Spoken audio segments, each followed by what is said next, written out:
We have a new pet in the house. It's the X50 Ultra.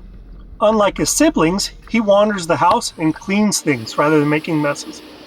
You can see how he gets his mop pad right up against the baseboards and is then also able to extend his side brush into those 90-degree corners to make sure he gets all of the little messes. He has a suite of sensors that allow him to know when he's right up against the wall and to also anticipate any corners that might be coming up. In this little video, you can see how after he swings around the corner, he hugs that wall really well. That ensures that there's no gap between the baseboards and the mop pad. I'm very impressed.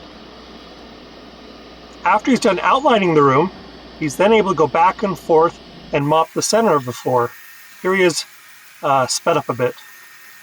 Another incredible feature is that the LiDAR tower on top can actually retract into the body.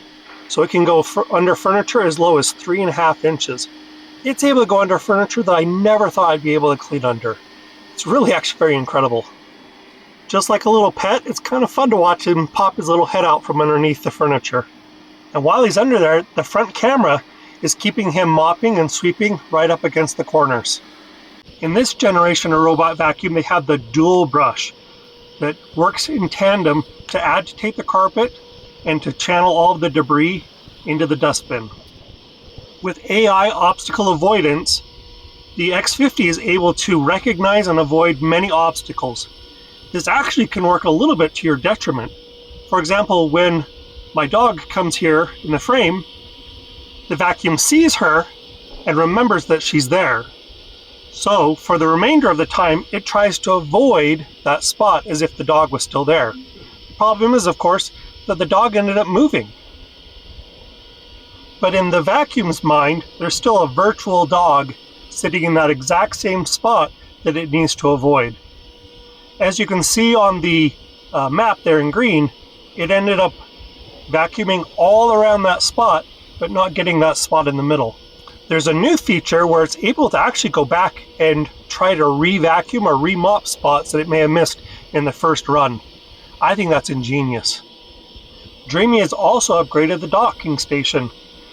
In addition to being able to leave the mop pads back at the base station if it's going on a vacuum-only run, they've changed the wash basin, where now, rather than having squeegees, it sprays the mop pads with 21 jets of water. It backs itself in, it empties the dustbin, and it starts to wash the mop pads with hot water and dries them with hot air. The last really dynamic feature that the X50 Ultra has is the Pro Leap capability. This means that it's able to extend small legs underneath the vacuum if it comes up against an obstacle. This allows it to overcome obstacles that are as high as 1.5 inches, and if it's a 2-tiered obstacle, it can be up to 2 inches. This is by far the most impressive robot vacuum I've ever owned, and I'd recommend it to anyone.